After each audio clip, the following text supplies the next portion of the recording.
Já vou provocar uma discussão aqui entre os nossos ouvintes, ainda mais aqueles ouvintes que estão nos escutando de dentro do carro, viu? Sim. Vai mudar muita coisa daqui pela frente, porque aquele projeto que a gente fala há meses aqui no Bastidores do Poder, que faz uma série de alterações em relação ao Código de Trânsito Brasileiro, terminou a tramitação lá no Congresso Nacional, falta só a sanção do presidente Jair Bolsonaro. Estamos na Semana Nacional do Trânsito e há informações vindas do próprio Denatran que há a intenção do presidente Jair Bolsonaro aproveitar essa semana simbólica justamente para sancionar esse prazo, né? É aquele projeto, você ouvinte deve se lembrar, que traz, por exemplo, novos prazos de validade da Carteira Nacional de Habilitação, traz mudanças também em relação à pontuação que você tem que atingir para, por exemplo, perder o direito de dirigir, perder a sua CNH, entre vários outros pontos que a gente vai comentar agora com o Francisco Garonci, que é das Relações Institucionais do Observatório Nacional de Segurança Viária. Oi, Francisco, bem-vindo aqui à Rádio Bandeirantes, tudo bem? Boa noite, tudo bem? Obrigado aí pela oportunidade. E no Observatório eu também desempenho o papel de pesquisador nessa área de segurança viária, educação para o trânsito, e acompanhei, desde o ano passado, quando o governo apresentou o projeto de lei 3267 de 19 na Câmara dos Deputados, e a gente pôde aprender muito desse processo e ver que viver em democracia realmente é muito bom, porque ele entrou de uma forma e sai de outra, seguindo para a sanção presidencial, e eu acredito que essa forma que ele chega agora às mãos do presidente Bolsonaro é muito mais completa e atende muito mais às reais necessidades do nosso país, da nossa sociedade.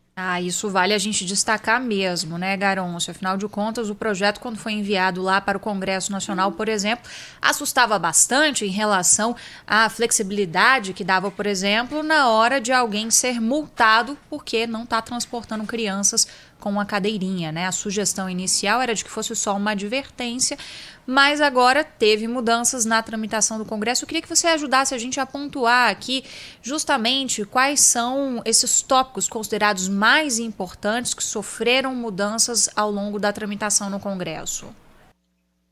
Olha, um dos pontos que eu considero que, e temos a forte expectativa, que o presidente Bolsonaro sancione, ele acabou surgindo aos 45 do segundo tempo, como a gente costuma dizer.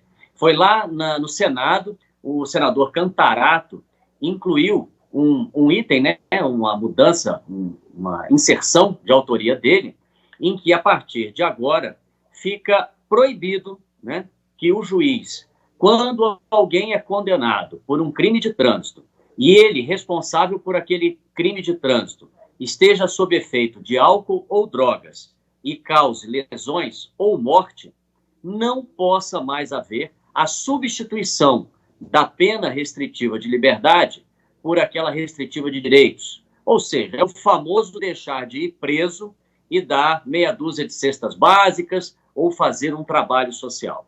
Isso traz a situação que nós temos hoje, sem a mudança do PL, em que muitas pessoas acabam sentindo que há uma impunidade no trânsito. O indivíduo bebe, usa drogas, pega o seu carro, a sua moto, mata e depois, ao invés de realmente cumprir uma pena que seja exemplar para todos os outros, ele transforma aquilo em um punhado de cestas básicas e cumpriu a sua obrigação. Então, essa inserção feita no Senado e aprovada pela Câmara, ela vai impedir que, nos novos crimes que venham a acontecer, que haja essa substituição. E isso traz para a sociedade a sensação de que realmente temos que cumprir as regras de trânsito, elas estão aí para poder salvar vidas, e aquele que não está preocupado com a vida do próximo, a partir de agora, ele vai se preocupar pelo menos com a dele. Porque se ele beber, se ele usar drogas, for para o trânsito, causar um acidente que gere lesão ou morte de alguém, ele vai pagar com restrição de liberdade, ou seja, vai preso, E Francisco, eu gostaria que você pontuasse para a gente alguns pontos. Houve alguma mudança negativa que você observa nesse projeto que vai à sanção presidencial?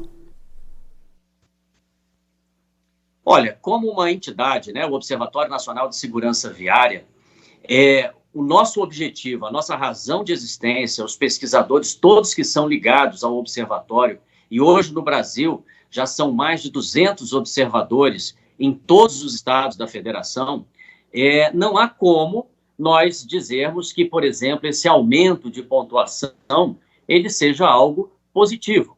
Mas o que nós conseguimos, né, nas audiências públicas em que fomos chamados a participar e apresentar o nosso ponto de vista, foi que não houvesse simplesmente uma elevação desses pontos, mas que houvesse uma graduação. Então, 40 pontos é para quem não cometeu nenhuma infração gravíssima. 30 pontos se tiver cometido uma. E se for mais de uma, mantém os 20 pontos. Lembrando que uma infração gravíssima são 7 pontos, ou seja, o indivíduo que cometeu 3, ele já estará entrando dentro desse processo de suspensão do seu direito de conduzir. Então, é algo que nós conseguimos mitigar, né, os efeitos dessa elevação do número de pontos. Ainda que tenhamos que ser honestos e reconhecer que os DETRANs no país inteiro, e são os DETRANs que efetivamente fazem acontecer o Código de Trânsito brasileiro, eles ficam em uma situação muito difícil de efetivamente aplicar esta penalidade de suspensão do direito de dirigir para todo e qualquer condutor que ultrapasse os 20 pontos. Até porque o número é significativo. E muitas das vezes a capacidade administrativa dos DETRANs não lhes permite executar. E a partir do momento que você eleva essa pontuação, tudo bem, é uma maior leniência, mas pelo menos você vai ter os DETRANs com condições de efetivamente punir e, mais uma vez, acabar com aquela sensação da impunidade que, quando a administração pública não consegue trabalhar, aí acaba acontecendo para quem está com 21 pontos e para quem está com 210. Outro ponto também bastante relevante da gente comentar aqui foi a questão do novo prazo, né, para a validade da Carteira Nacional de Habilitação, 10 anos para condutores com menos de 50 anos, 5 anos para condutores com idade igual ou superior a 50 anos e inferior a 70 anos e 3 anos para condutores com 70 anos ou mais. É uma mudança positiva na avaliação de vocês? Até porque havia inicialmente a intenção de que para todo mundo fosse só de 10 anos. E, mais uma vez, nós atuamos, né, no sentido de mitigar essa proposta inicial. Entendemos que foi um resultado positivo e, atrelada a ela, há 2 outras mudanças que são muito conectadas justamente à revalidação. Na realidade, a CNH ela tem validade indefinida. Esse periódico, né, está ligado ao exame de aptidão física e mental, que é o famoso exame médico. E, nesse caso, foi inserida aí a cláusula de que este exame deva ser realizado por médicos que tenham especialização, e essa especialização tem que ser comprovada, a Associação Médica tem que emitir o certificado de médico especialista em trânsito. Por quê? Senão fica algo muito genérico. E também, na parte psicológica, foi inserida a obrigatoriedade de realização do exame psicológico, por exemplo, quando alguém recebe uma punição em que ele perde o direito de conduzir. Há uma suspensão do direito de conduzir. Se ele for condenado judicialmente por algum delito de trânsito e ainda se ele tiver colocado em risco pessoas no trânsito. Então, essas 3 obrigatoriedades de se realizar um exame psicológico para voltar a conduzir, isso é muito importante. Na aviação, isso daí já é comum.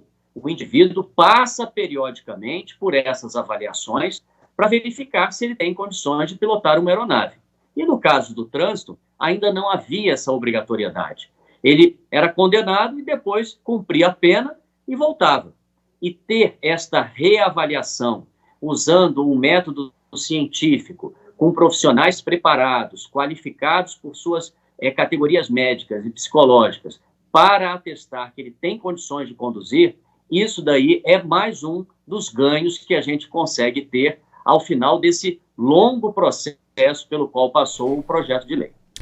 Nós estamos conversando com Francisco Garonci, do Observatório Nacional de Segurança Viária. Francisco, com relação ao exame toxicológico, o governo federal ele propôs o fim do teste do uso de drogas, que hoje é obrigatório para condutores das categorias C, D e E na primeira habilitação ou na renovação da CNH. Mas os deputados e senadores eles mantiveram o exame toxicológico realizado a cada 2 anos e meio para essas categorias.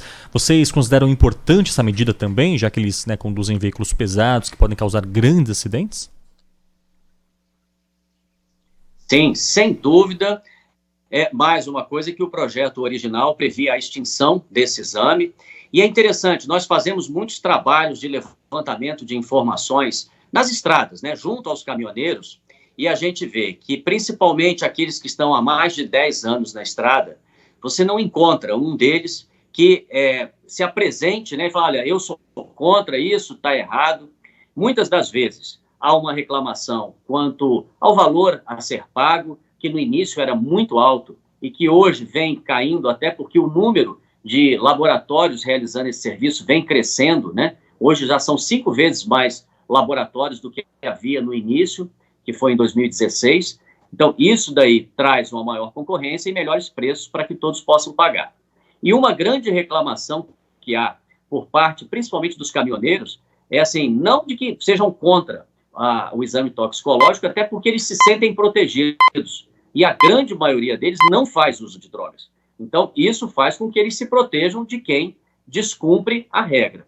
Agora, uma coisa que eles colocam sempre é, poxa, por que somente nós, caminhoneiros, condutores de ônibus, somos obrigados a fazer esse exame, quando, na realidade, nas estradas do Brasil, e eles vivem a sua vida profissional na estrada, cansados de relatar situações de pessoas em motos, em carros, com comportamento na estrada que, com certeza, não estão no seu estado normal. Estão sob efeito de álcool ou de drogas. E aí fica essa obrigatoriedade apenas sobre uma categoria. Essa é a grande reclamação deles. Não foi dessa vez que houve a expansão do exame toxicológico para outras categorias, mas é algo que ficou registrado nesse processo, nas discussões e nas audiências públicas que aconteceram na Câmara dos Deputados, e no Senado a coisa não houve, a questão da audiência pública por conta da pandemia, mas ainda assim o observatório pôde trazer as contribuições das nossas pesquisas e muitas delas foram acatadas. Francisco, um outro ponto que chama atenção, sobretudo para nós aqui em São Paulo, é em relação a uma certa disciplina agora sobre o corredor de motos, que é tão comum aqui em outras grandes capitais também do Brasil. O que muda a partir dessa aprovação? Na realidade, é a tentativa de trazer para a regulação legal algo que já acontece. Na prática, há inúmeros especialistas e pesquisadores que criticaram profundamente, e eles não estão errados, sob o ponto de vista em que apresentam suas críticas. Há os defensores daqueles que falam, olha, é algo que acontece, é impossível você querer de uma hora para outra acabar com esses corredores que, na realidade, acabam sendo a razão de ser de muitas pessoas adquirirem as motocicletas por conta de um problema real, que é o trânsito, principalmente em grandes capitais como São Paulo. E, mais uma vez, é aquela coisa que a gente vive, Temos que adequar a legislação à realidade para que deixemos de ter as tais leis que não pegam.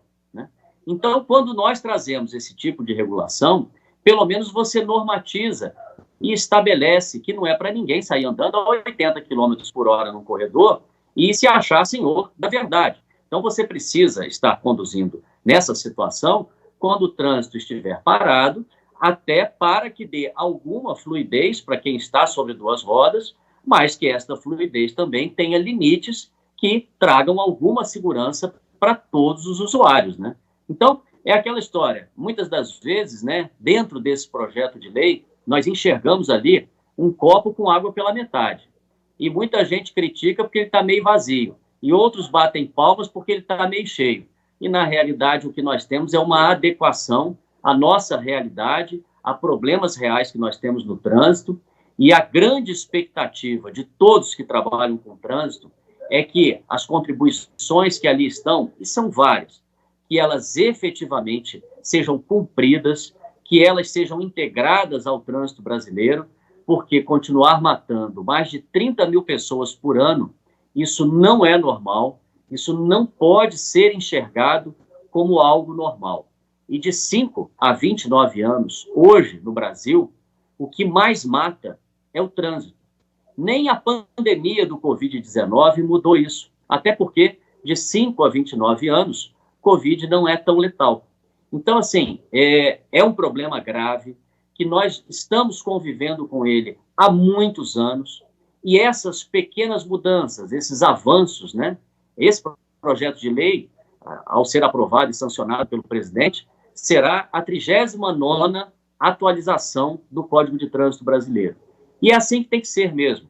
Temos que evoluir as leis para adequar às necessidades da sociedade, às demandas que acontecem. O Congresso, que representa o povo, coloca ali o seu entendimento das pressões que recebe. E uma coisa que eu acho interessante, né? A gente tem comentado muito sobre o que foi aprovado, mas tem certas mudanças que não foram aprovadas e que são extremamente importantes para o resultado final do trânsito. Era justamente isso que eu queria trazer aqui para a gente refletir, né, Francisco? A gente já falou bastante das mudanças, mas o que vocês, como uma entidade que acompanha aí de perto todas essas discussões, apontam que ficou de fora e que tem que vir em discussões futuras para que a gente tenha aí uma redução no número de mortes no trânsito? Pelos últimos dados que eu tive acesso aqui, foram cerca de 30 mil mortes de 2015 a 2019, houve uma redução de 7%, mas ainda assim é um número muito significativo.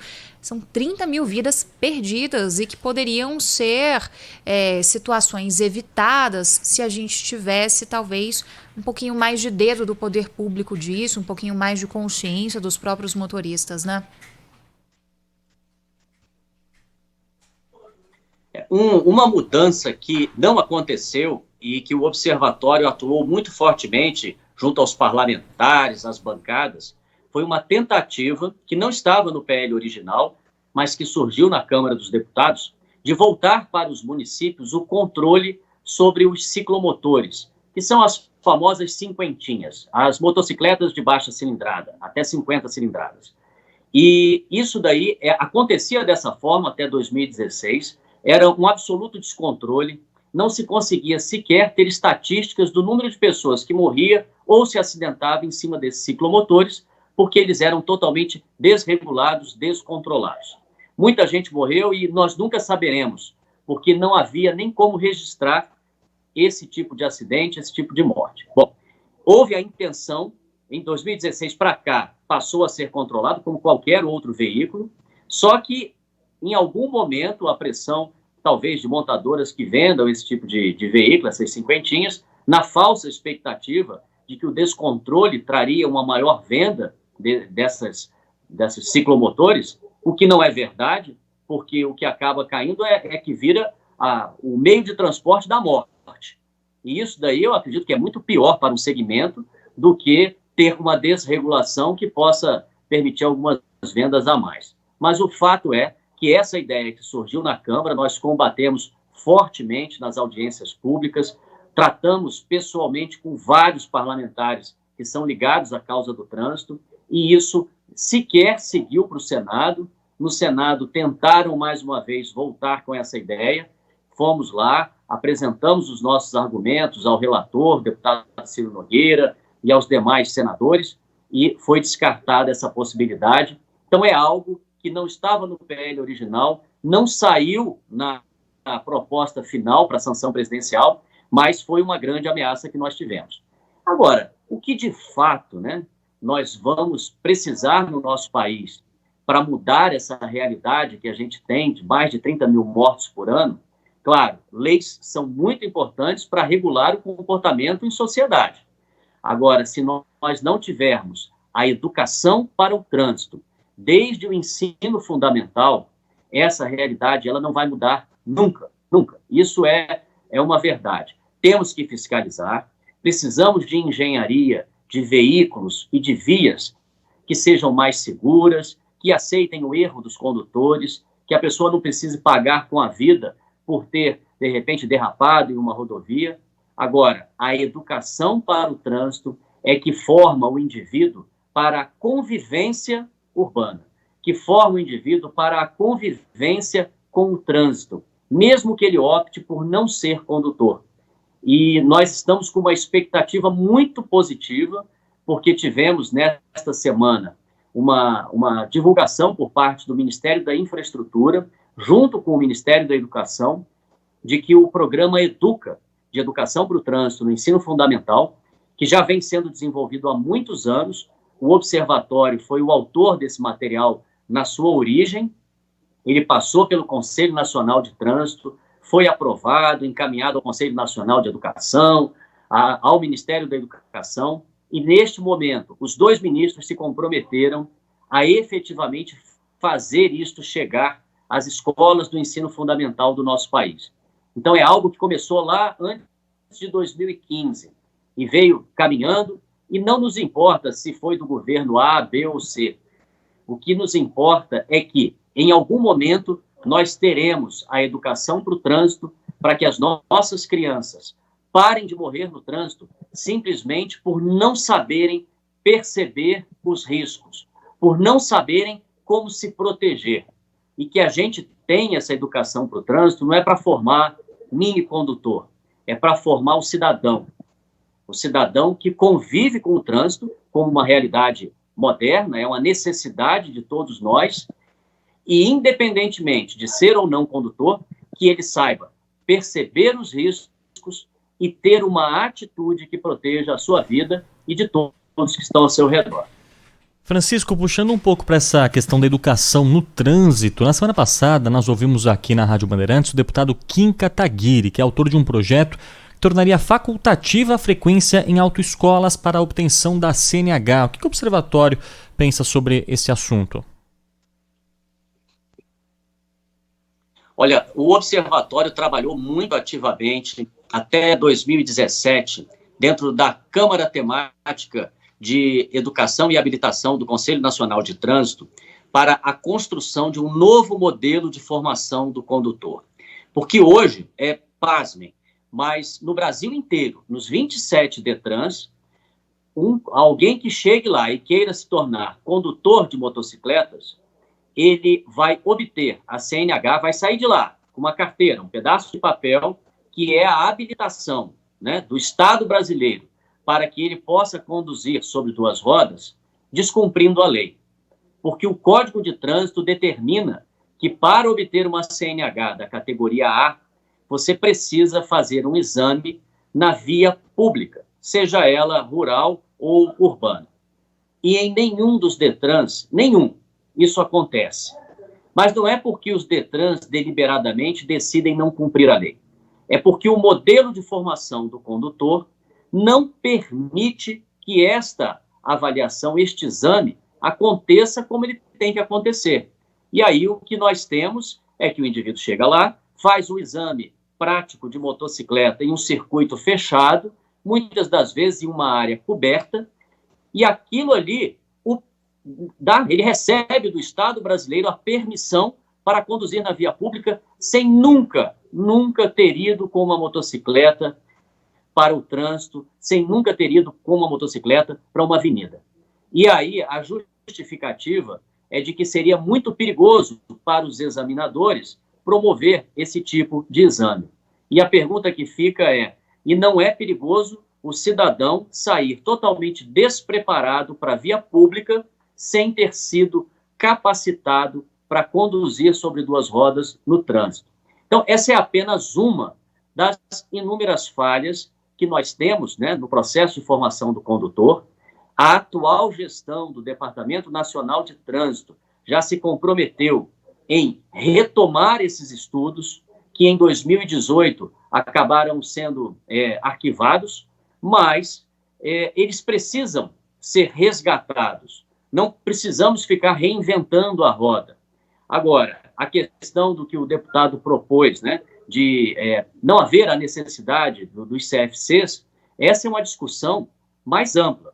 e ela deve envolver, como já envolveu a discussão anterior do novo modelo de formação do condutor, audiências públicas, publicação dessas ideias e aguardar que a sociedade se pronuncie, se efetivamente a sociedade acredita que, através de outros mecanismos, como educação à distância, novas tecnologias, interações online, como essa que a gente está tendo aqui agora, se elas são capazes de formar o nosso condutor. Se a sociedade entender que sim, que essas ideias sigam adiante. Nós conversamos com Francisco Garonci, Relações Institucionais do Observatório Nacional de Segurança Viária. Francisco, muito obrigada pelas suas opiniões, sua análise. Uma boa tarde, boa noite para você. Eu que agradeço, muito obrigado. E olha, estamos terminando aí a Semana Nacional de Trânsito e nunca é demais relembrar que o tema desse ano é Perceba o risco, proteja a vida. Não só a sua, mas de todos que convivem no trânsito com você. Muito obrigado pela oportunidade e uma boa noite para todos os ouvintes. Muito obrigado, Boa noite, Francisco. obrigada.